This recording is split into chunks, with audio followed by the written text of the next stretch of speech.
جب کوئی بندے مومن آقا پر محبت کے ساتھ درود پڑھتا ہے تو اللہ اس فرشتے کو حکم دیتا ہے کہ وہ نور کی دریا میں گوتا لگائے، تو فرشتہ نور کے دریا میں گوتا لگاتا ہے اور باہر آنے کے بعد وہ اپنے پروں کو جھاڑنے لگتا ہے۔ بتائیں اگر کبوتر اپنے پروں کو دریا میں ڈوب کر جھاڑے تو کتنے قطرے گن سکتے ہیں؟ نہیں گن سکتے۔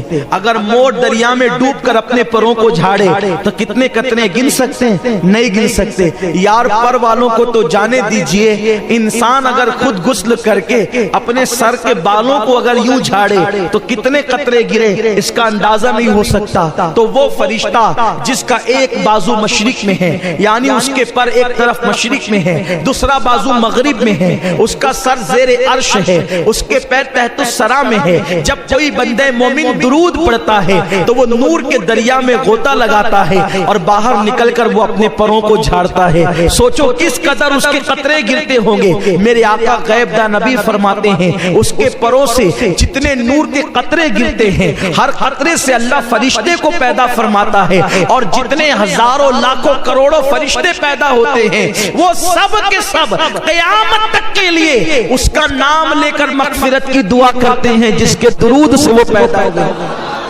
توجہ کریں، آپ کے درود سے فرشتے پیدا ہوتے ہیں۔ اسی لیے پوری کائنات کے اندر اللہ کی 18,000 مخلوق ہے کم و بیش۔ کتنی مخلوق ہے؟ 18,000 مخلوق ہے کم و بیش۔ یہ ناک کے اندر جو جراثیم جاتے ہیں وہ بھی اللہ کی مخلوق ہے نا، جس کو جراثیم کہتے ہیں، کیٹانو جس کو کہتے ہیں، وہ بھی اللہ کی مخلوق ہے۔ ایک سانس لیتے ہیں تو کروڑوں اربوں خربوں ناک میں گھستے ہیں نا، وہ اتنی مخلوق ہے اللہ کی۔ لیکن فرمایا گیا اللہ کی مخلوق کے 10 حصے ہیں، اللہ کی مخلوق کے 10 حصے ہیں، ایک حصے میں ساری مخلوق ہے، جنات، انسان، جراثیم، جانور، حیوان، سب، درخت، شجر، حجر، برگ، ثمر، بلبل، چڑیا، مرغ، سب ایک حصے میں ہے، اور 9 حصے فرشتے ہیں۔ سوچو فرشتوں کی تعداد کتنی ہوگی، کتنی تعداد ہوگی فرشتوں کی، اندازہ لگاؤ۔ تو یہ جو فرشتے پیدا ہوتے ہیں کس طرح پیدا ہوتے ہیں؟ انسان شادی کرے تو انسان پیدا ہوتا ہے، اور انسان درود پڑھے تو فرشتے پیدا ہوتے ہیں۔ میں نے سوچا یہ درود سے انسان بھی پیدا ہوا، درود سے فرشتے بھی پیدا ہوتے۔ کیسے؟ جب آدم و حوا کا نکاح ہوا تو اللہ نے کہا آدم نکاح کے بعد میرے محبوب پر مہر کے طور پہ درود پڑھ، میرے محبوب پر درود پڑھ بطور مہر، یہ مہر ادا ہوگا۔ آدم نے درود پڑھا تو حوا حلال ہو گئی، حوا حلال ہو گئی تو دنیا بحال ہو گئی۔ اب آپ اندازہ فرمائیں یہ دنیا وسیع ہو گئی، دنیا میں لوگ پیدا ہو گئے۔ اللہ اکبر، بغیر درود کے نہ انسان پیدا ہوا اور نہ بغیر درود کے فرشتے پیدا ہوتے ہیں۔ تو اب بتائیں جو درود نہیں مانتے ان مردودوں کا وجود کیسے؟ فرشتے بھی بغیر درود کے نہیں، انسان بھی بغیر درود کے نہیں۔ تو جن مردودوں کو اعتراض ہے درود پر، ارے درود وہ ہے اللہ نماز نہیں پڑھتا نماز کا حکم دیتا ہے، روزہ نہیں رکھتا روزے کا حکم دیتا ہے، حج نہیں کرتا حج کا حکم دیتا ہے۔ درود وہ عمل ہے، وہ درود بھیجتا بھی ہے اور درود پڑھنے کا حکم بھی دیتا ہے۔ وہ لا شریک بھی مومنوں کو کہتا ہے کہ جب تم درود پڑھتے ہو تو ہم بھی درود تمہارے ساتھ بھیجتے ہیں، یا ہم بھیجتے ہیں۔ سنو میرے آقا فرماتے ہیں جب تم دعا کرو یا دعا سنو تو بلند آواز سے آمین کہو، جس کی آمین فرشتوں کی آمین سے مل جاتی ہے اس کی مغفرت ہو جاتی ہے، کیونکہ فرشتے بھی آمین کہتے ہیں، تم بھی آمین کہتے ہو۔ جس کی آمین فرشتے کی آمین سے مل گئے اس کی مغفرت ہو گئی۔ اللہ بھی درود بھیج رہا ہے، بندہ بھی درود بھیج رہا ہے۔ جس کا درود خدا کے درود سے مل جائے اس کا مرتبہ کیا ہوگا؟ جس کا درود، ارے جس کی آمین فرشتوں کی آمین سے مل جائے اس کو جنت مل جائے، جس کا درود خدا کے درود سے مل جائے اس کا مرتبہ کیا ہوگا؟ امام المتکلمین مولانا نقی علی خان علیہ رحمہ جو اعلیٰ حضرت کے والد بزرگوار ہے، فرماتے ہیں ایک مرتبہ درود پڑھنا پوری دنیا کی نعمتوں سے بڑھ کر ہے۔ درود وہ ہے درود کا ثواب وہ ہے۔ آئیے بہت تفصیل میں نہیں جاتے، چند باتیں عرض کرتے ہیں تاکہ ہم درود پڑھیں، درود پڑھنے کی عادی بنیں، آج سے عادت بنائیں۔ درود پڑھنے میں کبھی شرمایا نہیں کریں بلکہ اپنی عادت بنائیں، اٹھتے بیٹھتے چلتے پھرتے آقا پہ درود شریف پڑھا کریں، کیونکہ میرے آقا فرماتے ہیں، توجہ کریں آپ، جب بیان ہوتا ہے تو آپ سوچتے ہیں نا کہ آپ مقرر کے قریب بیٹھے، آپ سوچتے ہیں کہ نہیں سوچتے؟ مقرر کے قریب بیٹھے، کیونکہ مقرر کے قریب بیٹھیں گے قریب سے چہرہ نظر آئے گا، ٹھیک ہے؟ اگر مقرر باعمل عالم ہے تو اس کے چہرے کو دیکھنا عبادت ہے، اور اس کے چہرے کو دیکھنے کی برکتیں ملتی ہے، آنکھوں کی روشنی تیز ہوتی ہے، اور بھی بہت ساری فضیلتیں ہیں۔ تو ہر آدمی سوچتا ہے کہ میں قریب بیٹھ کر مقرر کا چہرہ دیکھوں، اس کی زیارت کروں، ٹھیک ہے؟ ایسے بھی مومن کو دیکھنا بھی عبادت ہے، ایمان والے کو دیکھنا بھی عبادت ہے۔ میرے آقا علیہ السلام کے دیوانوں اتنی بڑی عبادت ہے کہ اگر مومن کو محبت کے ساتھ دیکھو اور تمہارے دل میں اس کے لیے کینہ نہیں تو اللہ تعالیٰ تمہاری بھی مغفرت کر دے، اس کی بھی مغفرت کر دے۔ تو ہر آدمی مقرر کو، علماء کو قریب سے دیکھنا چاہتا ہے، صحیح ہے؟ حضور فرماتے ہیں جو دنیا میں جتنا زیادہ مجھ پہ درود پڑھے گا وہ قیامت کے دن اتنا زیادہ میرے قریب ہوگا۔ مقرر کے قریب نہیں، جو تقریروں کا عنوان ہے اس نبی کے قریب، جو تقریروں کی جان ہے اس نبی کے قریب، جو ایمان کا ایمان ہے اس نبی کے قریب۔ کس کی برکت سے؟ درود کی برکت سے۔ اب جو رسول پاک کے جتنا قریب ہونا چاہتا ہے قیامت میں وہ اتنا کثرت سے درود پڑھے، اٹھتے بیٹھتے چلتے پھرتے سوتے جاگتے وضو بے وضو درود ہی پڑھتے رہو، درود میں ڈوب جاؤ۔ حضرت شیخ عبدالحق محدث دہلوی کہتے ہیں کہ جب میں مکہ سے مدینہ شریف جا رہا تھا تو میرے استاد شیخ عبدالوہاب متقی نے فرمایا، بیٹے فرض نمازوں کے بعد اس پورے سفر میں صرف درود پڑھنا اور درود ہی پڑھنا، اس لیے اس سے بہتر کوئی عمل نہیں ہے اس سفر میں۔ تو میں نے پوچھا حضرت کتنی مرتبہ پڑھوں؟ کہا کوئی تعداد نہیں، جتنی زیادہ پڑھ حتیٰ کہ تو درود کے رنگ میں رنگ جا، درود کے رنگ میں رنگ جا۔ کسی عبادت کے کرنے پر اتنی جلدی بندہ ولی نہیں بنتا جتنا درود شریف پڑھنے کی برکت سے ولی بن جاتا ہے۔ حضور محدث اعظم نے کہا ہے نا، یا غوث کہتے کہتے ہو جاتے ہیں غوث، خواجگی مل جاتی خواجہ کا دم بھر کے تو دیکھ۔ اب بتاؤ جب یا غوث کہنے سے ولایت ملتی ہے تو یا محمد کہنے سے نہیں مل سکتی۔ غوث الاعظم کو یا محمد کہنے سے ولایت ملی ہے، ان کو یہ مرتبے ملے ہیں۔ حالانکہ ہمارے بعض علماء یہ کہتے ہیں کہ ڈائریکٹ یا محمد کہنا بے ادبی ہے، لیکن ہمارے بعض علماء نے جو اس پر نقطہ بیان کیا وہ یہ ہے کہ حضور کا نام بطور نام یا محمد کہنا یہ بے ادبی ہے، لیکن حضور کا نام ایک مقام پر نام ہے اور دوسرے مقام پر وہ مکمل نعت ہے، کیونکہ محمد کا مطلب ہوتا ہے جس کی سب سے زیادہ تعریف کی گئی ہو، تو اس لیے یہ نام مستقل ایک نعت بھی ہے۔ تو اگر بطور نعت یا محمد کہا جائے تو پھر کوئی گناہ نہیں رہتا، کوئی بے ادبی نہیں رہتی، اس لیے کہ حضور صلی اللہ علیہ وسلم نے حدیث میں خود یہ سکھایا ہے، یا محمد انی اتوجہ الیکا، یہ الفاظ حدیث مبارکہ میں آئے ہیں۔ تو میرے پیارے آقا صلی اللہ علیہ وسلم کے پیارے دیوانوں، صحابہ نے بھی یا محمدہ کہہ کر کے پکارا ہے۔ بہرحال وہ میرا عنوان نہیں، تو عرض یہ کر رہا تھا جب یا غوث کہنے سے غوث بن جاتا انسان تو حضور کا نام لینے سے کیا مرتبہ ملے گا، حضور کا نام لینے سے کیا مقام ملے گا۔ اور یاد رکھنا آقا کریم صلی اللہ علیہ وسلم پہ جب درود پڑھا جاتا ہے تو درود کی برکت سے گناہ معاف بھی کیے جاتے ہیں۔ آقا فرماتے ہیں جو مجھ پہ ایک بار درود پڑھے اللہ اس کو 10 نیکیاں عطا کرتا ہے، کو مٹا دیتا ہے اور اس کے 10 درجات کو بلند فرما دیتا ہے۔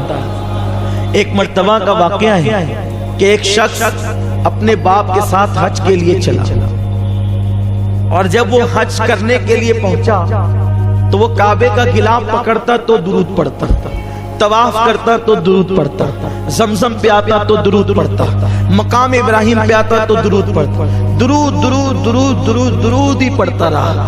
عرفات میں درود، منی میں درود، مزدلفہ میں درود، سب جگہ درود۔ یہ بھی ایک بات ہے، جو درود پڑھتا ہے نا اس کے دل کی جتنی تمنا ہوتی ہے بغیر مانگے ملتی ہے، اس لیے کہ درود حضور کے لیے دعا ہے۔ درود جو محبوب کے لیے دعا کرے تو اللہ تعالیٰ پھر اس کو دعا کی حاجت کیا ہے۔ اب یہاں یہ بات مت سوچنا کہ ہم حضور کے لیے دعا کرتے ہیں تو حضور کے مرتبے پڑھتے ہیں، نہیں، اللہ اکبر، ہم حضور کے لیے دعا کرتے ہیں تو اپنی بگڑی بنتی ہے، ہم حضور کے لیے دعا کرتے ہیں تو اپنی بگڑی بنتی ہے، اور درود درود درود پڑھتے رہے۔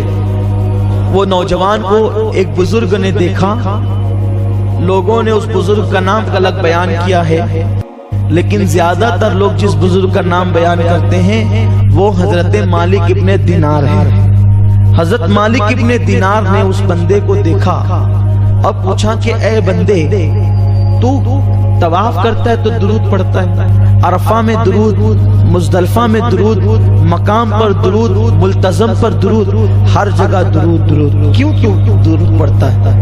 اس نے کہا اگر آپ اتنے بڑے اللہ کے برگزیدہ بندے نہ ہوتے تو میں آپ کو یہ راز کبھی نہ بتاتا۔ میں جو آ رہا تھا اپنے باپ کے ساتھ، جب میں اپنے باپ کے ساتھ سفر حج پہ نکلا تو مجھے معلوم ہے کہ میرا باپ بڑا پاپی ہے، لیکن میری نیت یہ تھی کہ میرا باپ حج کر لے گا تو اللہ تبارک و تعالی اس کے گناہ کو معاف کر دے گا۔ لیکن افسوس اس پر ہوا کہ جب ہم لوگ حج کا سفر کرتے رہے تو اچانک رستے میں میرے باپ کی طبیعت علیل ہوئی اور اس کا انتقال ہو گیا، اور جب اس کا انتقال ہو گیا، صحرا تھا، جنگل تھا، بیابان تھا، میں نے اس غم کے عالم میں کہ اب میں اور میرا باپ، میں کیسے اس کی تدفین کروں، کیا کروں، کچھ سمجھ میں نہیں آتا تھا۔ ایسے میں نے سوچا کہ ایک کام کرتے ہیں کہ باپ کے لیے قبر کھودتے ہیں۔ میں اپنے باپ کے لیے قبر کھودنے لگا تو میں نے کیا دیکھا کہ میرے باپ کی شکل گدھے کی طرح، اس کا پورا جسم انسان کی طرح اور اس کی شکل گدھے کی طرح۔ میں تو اور پریشان ہوا کہ میرے لیے تعجب کی بات زیادہ نہ تھی، لیکن پھر بھی افسوس تھا کہ وہ باپ ہے، کیونکہ وہ بہت بڑا پاپی انسان تھا، بہت بڑا گنہگار تھا، سیاکار تھا وہ۔ ایسے میں نے اس کے جسم پہ چادر ڈال دی، کیونکہ اب میں کیا کر سکتا تھا، میں نے اس کا چہرہ چھپا دیا اور میں اس کے سرانے بیٹھ کر کے رونے لگا۔ ایک تو بڑی محنت سے قبر کھودی ریت میں، اب اس کو دفن کرنا ہے، لیکن اس کا چہرہ گدھے کی طرح ہو گیا، چہرہ بگڑ گیا، اور میں دیکھ کر کے ڈرتا بھی تھا، حیرت بھی کرتا تھا، غم بھی تھا، افسوس بھی تھا۔ اسی روتے روتے میری آنکھ لگ گئی۔ جب میری آنکھ لگی تو میں نے کیا دیکھا کہ خوبصورت جوان میرے خواب میں دکھے، اور بہت خوبصورت سا چہرہ تھا، کالی کالی زلفیں تھی، خوبصورت سی آنکھیں تھی، اور ان کے جسم سے خوشبو کی لپیٹیں اٹھ رہی تھی۔ وہ چلتے تھے تو ایسا لگتا تھا جیسے عرش فرش پر آ گیا ہو۔ ان کی اس معصوم ادا کو دیکھ کر میں حیران تھا۔ وہ سیدھا آئے اور آنے کے بعد میرے باپ کی میت سے چادر ہٹایا، دیکھا تو جو ہے وہ گدھے کی طرح چہرہ تھا، اپنا مبارک ہاتھ چمکتا ہوا انہوں نے میرے باپ کے چہرے پہ پھیرا تو میرے باپ کا چہرہ 14ویں رات کے چاند کی طرح روشن ہو گیا، منور ہو گیا۔ اور جب وہ جانے لگے تو میں نے ان کا دامن پکڑ لیا اور عرض کیا، محترم آپ کون ہیں؟ اے مشکل کشا، میری مشکل کو دور کرنے والے کون ہیں؟ اور میرے باپ پر اتنا رحم کرنے والے کون ہیں؟ تو انہوں نے مڑ کے کہا، کیا تم مجھے نہیں پہچانتا؟ میں محمد ابن عبداللہ ہوں، میں تیرے باپ کا اور تیرا رسول ہوں اور نبی ہوں۔ میں نے عرض کی، آقا میرا باپ تو بڑا پاپی تھا، اس کا چہرہ گدھے کی طرح ہو گیا، اور آپ نے آقا اس کا چہرہ چاند کی طرح کر دیا، وجہ کیا ہے؟ ارشاد ہوا، یہ پاپی تو بہت تھا لیکن سونے سے پہلے مجھ پہ درود پڑھ لیا کرتا تھا۔ جب یہ دنیا میں مجھے نہ بھولا تو مرنے کے بعد میں اس کو کیسے بھولوں؟ اور آقا علیہ الصلوۃ والتسلیم تشریف لے گئے۔ جب میرے آقا تشریف لے گئے تو کہتے ہیں میری آنکھ کھل گئی، اور آنکھ کھلی تو میں نے دیکھا کہ میرے باپ کا چہرہ 14ویں رات کے چاند کی طرح چمک رہا تھا۔ اللہ اکبر۔ وہ کہتے ہیں پھر میں نے اپنے باپ کو خوشی خوشی دفن کر دیا، اور میں نے عہد کر لیا اب ساری زندگی فرائض اور واجبات کے بعد اگر سب سے زیادہ کوئی عمل کروں کروں گا تو صرف اپنے نبی پہ درود و سلام کروں گا۔ میرے پیارے آقا صلی اللہ علیہ وسلم کے پیارے دیوانوں، ماہ رمضان شریف آ رہا ہے، کثرت کے ساتھ درود شریف پڑھے اور کوشش کرے کہ کم سے کم 1000 مرتبہ درود شریف تو روزانہ ماہ رمضان شریف میں ہم نے پڑھنا ہی پڑھنا ہے، اس لیے کہ درود شریف کی بڑی برکتیں ہیں۔ میں کیا عرض کروں، درود شریف کا مقام کیا ہے۔ میرے پیارے آقا علیہ السلام کے پیارے دیوانوں، صحابہ کرام کثرت سے درود پڑھتے تھے، اولیاء کرام کثرت سے درود پڑھتے تھے، اور روایتوں میں آیا ہے کہ جو بندہ کثرت سے درود پڑھتا ہے اللہ اس کا دل منور کر دیتا ہے اور غیب کے حجابات اس سے اٹھا دیتا ہے، اور فرمایا گیا جو کثرت کے ساتھ درود پڑھتا ہے پھر اللہ تبارک و تعالی اس کے دل کو منور کر کے وہ آنکھیں عطا کرتا ہے کہ اس کی ہتھیلی پر وہ اللہ کے شہروں کو دیکھنے لگتا ہے، وہ دنیا کو اپنی ہتھیلی پر دیکھنے لگتا ہے۔ اللہ اکبر۔ میرے آقا صلی اللہ علیہ وسلم کے دیوانوں، جو کثرت کے ساتھ درود پڑھتے ہیں جب وہ مر جاتے ہیں تو قبر کے اندر اللہ اکبر ان کے جسم کو قبر کی مٹی نہیں کھا سکتی، قبر کی مٹی ان کے جسم کو نہیں کھا سکتی، ان کا کفن بھی میلا نہیں ہوتا۔ آپ نہیں دیکھتے بہت سارے لوگ کبھی ناسک میں کبھی مالیگاؤں میں الگ الگ مقامات پر عام آدمی تھے، کوئی شہرت نہ تھی، بہت سارے علاقوں کے اندر یہ بات دیکھی گئی ہے، عام آدمی تھے، کوئی شہرت نہ تھی، کچھ نہیں، ایک دم سادے سمپل، نہ عالم نہ حافظ نہ قاری، کچھ نہیں، لیکن بس درود شریف کثرت سے پڑھتے تھے تو قبر کھلی تو کفن بھی میلا نہیں ہوا۔ کیوں؟ اس کی وجہ ہے کہ جس سینے میں درود ہوگا اس سینے میں حضور کا عشق ہوگا، اور درود پڑھنے والوں کو بہت جلدی حضور کا دیدار نصیب ہوتا ہے، بہت جلدی زیارت نصیب ہوتی ہے۔ حضرت امام شافعی رحمت اللہ علیہ کو کسی نے وصال کے بعد دیکھا اور پوچھا کہ اللہ نے آپ کے ساتھ کیا سلوک کیا، تو آپ ارشاد فرماتے ہیں کہ میں نے اپنی کتاب میں حضور پر ایک درود لکھا تھا، اس درود کو قبول کر لیا گیا اور مجھ پر جنت کے پھول نچھاور کیے گئے اور مجھے دلہن کی طرح سجا کر کے جنت میں داخل کیا گیا۔ میرے آقا صلی اللہ علیہ وسلم کے دیوانوں، درود شریف پڑھنے کی عادت بنائیں، اور آقا کریم پر جتنا درود پڑھو گے اتنا دل میں محبت بڑھے گی، پیار بڑھے گا۔